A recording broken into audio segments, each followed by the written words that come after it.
सुद्धा बायकांची कामं बायकांना. हो, केसाला साबण लावायचं काम बायकांचं. मग आम्ही आमच्या केसाला काय लावतो? तुमचे केस वेगळे, आमचे केस वेगळे. अगं केस वेगळे म्हणजे काय? आणि साबण लावून चोळायला काय? चोळले सगळा गुंता करून ठेवला. आता ते विंचरता विंचरता माझे हात मोडणार आणि धड तेल सुद्धा केसाचं गेलं नाही. महिनाभर तोंड मात्र वाजणार, तुझे केस धुतले, तुझे केस धुतले. अशी अशी आहेस का तू? आताचीच नाहीस, पूर्वीपासून तुझं हे असंच आहे. एक एक काम करून घेणार आणि मग असं काहीतरी उडं थोडं बोलणार. काय काम करून घेतलं? तुझ्या केसाला साबण लावतो, रात्री झोप येत नाही म्हणून डोक्याला तेल चोळतो, तेल चोळून घेणार आणि मग तेल कांशिलापर्यंत गळालं म्हणून पिरपिरत बसतात.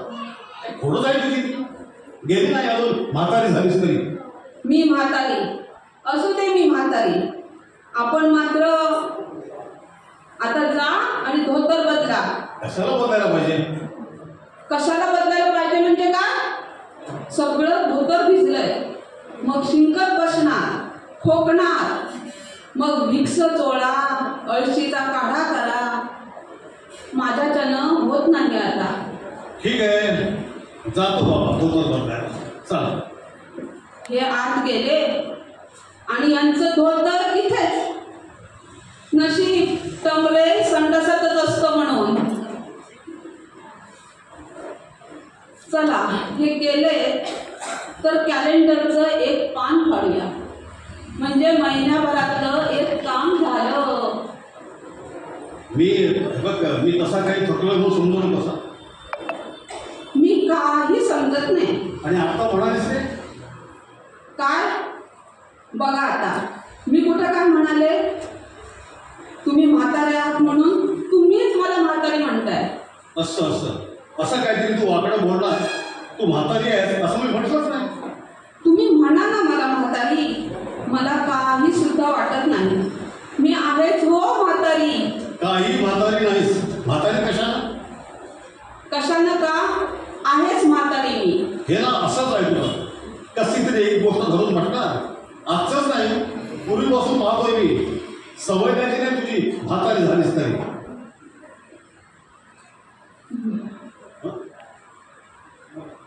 ते कॅलेंडर कोणी फाडलं? काय ते? कॅलेंडरचा पान कोणी फाडलं? मी फाडलं. का म्हणजे काय? मी फाडलं म्हणून काय झालं? पण तुझा हात कसा पोचला? स्टुलावर चढले. स्टुलावर चढले? लाज नाही वाटत तुझं बोलायला? तुला स्टुलावर चढायचं काय कारण होतं मला सांग? एकदा पडशील आणि गुडघा मोडून घेशील तेव्हा कळेल. आधीच तुझा पाय एवढा मोठा झालेला आहे. असू दे माझा पाय एवढा. तुमचे पाय बरे आहेत ना, मोरासारखे? हो आहे ना. नाच रे मोरा आंब्याच्या वनात, नाच रे मोरा नाच. आता लहान पोरासारखं नाचा, पण नाचताना तो गुडघा सांभाळा. पण मी सांगतो ते खोटं का सांग? काय? तुला एकदा पडलीस म्हणजे? तुम्ही मोरीत पडून गुडघा मोडून घेतला तेव्हा स्टुलावर कुठे चढला होता? हे ना असंच आहे तू. वाकड्यातलं काहीतरी बोलणार. जुनी समज आहे तुझी. गेली नाही अजून म्हातारी झालीस तरी. मी तुला म्हातारी म्हटलेली नाही.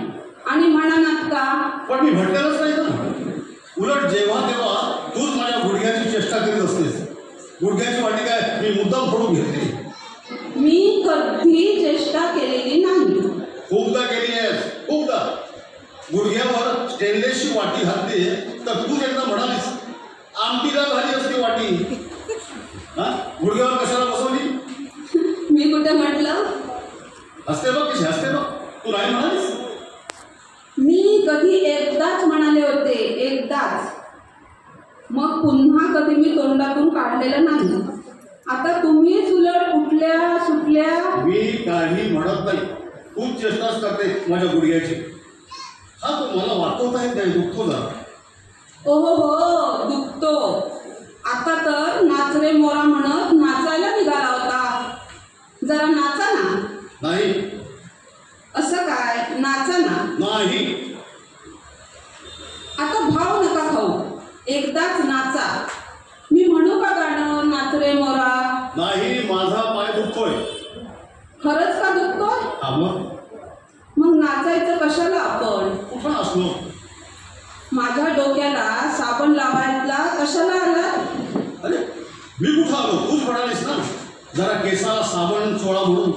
केसाचा तेलकटपणा जात नाही. मग गेलाय कुठे तेलकटपणा? काय भागवान, हे बघा आले. काढा काढा, कचरा काढा. झाली झाली याची झाडू झाली. झाली याची झाडू? हो, मी कॉलेजच्या हॉस्टेलमध्ये होतो ना तेव्हा मी अशी झाडू मारत आहे खोलीमध्ये. किती दिवसांनी? शुष्क बोलायची ना तुला सवयच आहे. आज आज गुरुवार का? हो का? नाही, घड्याळाला चावी द्यायची राहिली आहे. तुम्ही स्टुलावर चढू नका, मी देते चावी. तू स्टुलावर चढणार का? कधी स्टुलावर चढलेच नाही की का? आणि मी जसा काही जन्मात स्टुलावर चढलोच नाही. घरातली साधी आगपेटी संपली आणि ती खाली जाऊन आणा म्हटलं तर तुमचा पाय दुखतो. जिना उतरवत नाही, चढवत नाही आणि स्टुलावर बरं. जर सवय व्हायला हवी, गुडघा दुखतो म्हणून जर गप्प राहिलो ना तर स्टुलावर कधी चढायलाच नको. तुम्हाला काही स्टुलावर चढायला नको. मी चढते आणि मी देते चावी. ते काय नाही, आज चावी मी देणार. आता या म्हातारपणात असं पोरासारखं करू नका. तरी सुद्धा आज चावी मीच देणार.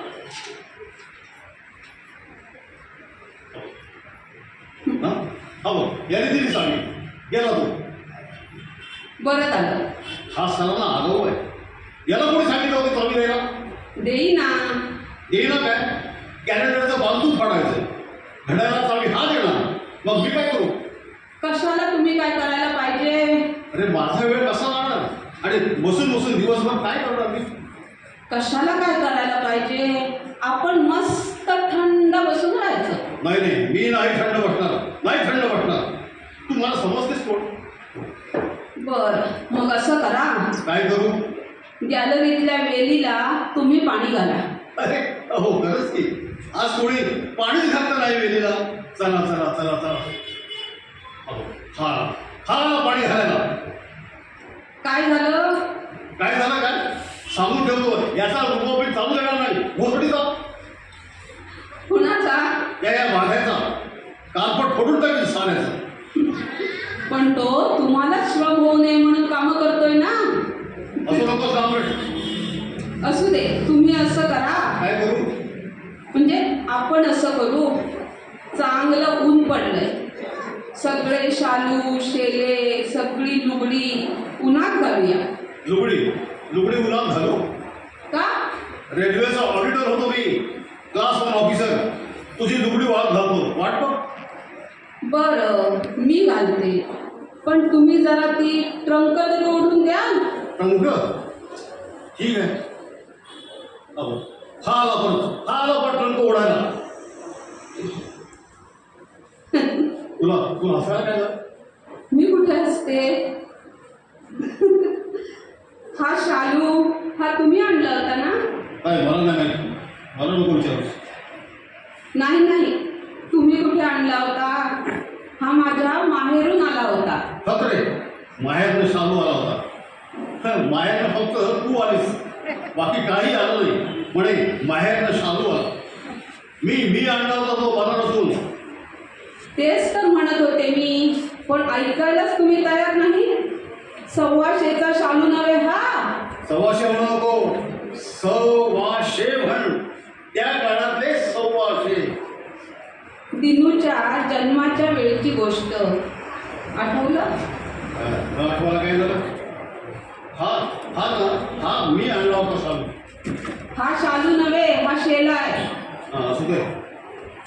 हा शालू मी कधी नेसले सुद्धा नाही. का?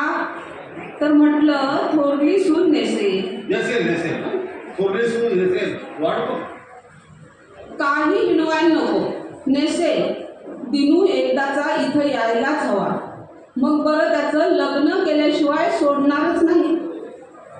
सून हवीच आता या घरात. माझे केस धुवायला, केस विंचरायला. आता या वयात सगळंच आपल्या आपण करायचं म्हणजे काय? माझ्याच्यानं होत नाही हो आता. हो, तुझ्याच्यानं होत नाही. आणि कशाला व्हायला पाहिजे?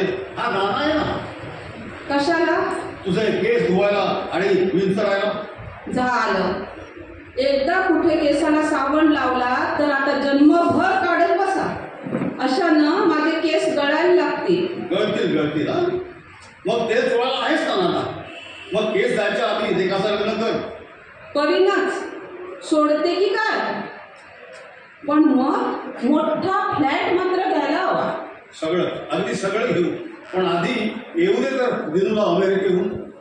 येईल तो, आल्याशिवाय राहायचाच नाही. पण कधी? 8 वर्ष झाली. आता कसं येतोय? तुम्ही नसतं काहीतरी बोलू नका. येणार तो, आल्याशिवाय राहणार नाही. तिथं कशाला राहील?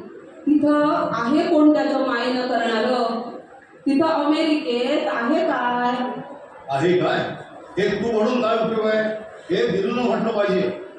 पण सगळं हे तुमचंच कर्म ना. हे बघ, तू पुन्हा हे खापर माझ्या डोक्यावर फोडू नकोस. मी खापर तुमच्याच डोक्यावर फोडणार. तुम्हीच त्याला अमेरिकेला पाठवला. अरे पाठवलं म्हणजे काय? तिथंच कायमचा राहा असं मी त्याला सांगितलं नाही. पण मुळात त्याला पाठवायचंच कशाला? इंजिनियर झाला इथे, खूप झालं. तिथल्या शिक्षणाला काय मोठं सोनं लागलंय? अगं पण मी आणि काय करणार? बोलू नका तुम्ही एक शब्द. त्याला बरी नोकरी होती, ती तुम्ही सोडायला लावली. त्याला तिथे इतक्या दूर पाठवलं. अगं पण का? म्हटलं इथं येईल तेव्हा त्याला आणखी मोठ्या पगाराची नोकरी मिळेल, मोटर घेईल, बंगला घेईल, आणखी काहीतरी मिळेल. या आणखीनच सगळा घात केलाय. या आणखीचं एकदा वेळ लागलं की मग कुठल्याच गोष्टीला अंत नाही. शेवटी सगळ्याला मर्यादा हवी. थोडक्यात सुख हवं. तुम्हाला आणखीचं वेळ घ्या. आता 8 वर्ष झाली. तो तिथं आणखी पगार मिळवतोय आणि इथं काही येतच नाहीये. इथं लग्न करतोय की काय परमेश्वर जाणे. असलं आणि काही अभद्र बोलू नका. तो तिथं लग्न करणार नाही. त्यानं तिथल्या मुलीशी लग्न केलेलं मला चालणार नाही. माझी सून, माझी नातवंड माझ्या कुळातली दिसायला हवी. हा प्राणी सुखी.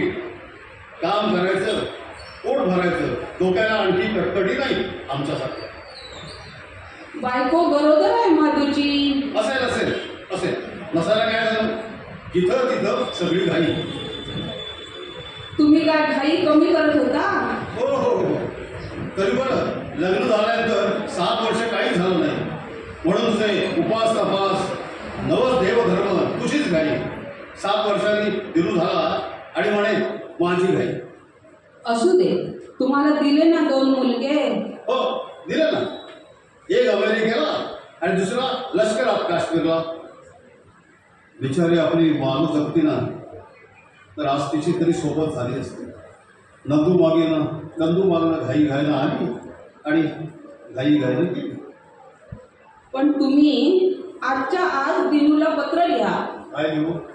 की म्हणावं ताबडतोब निघून इथं ये.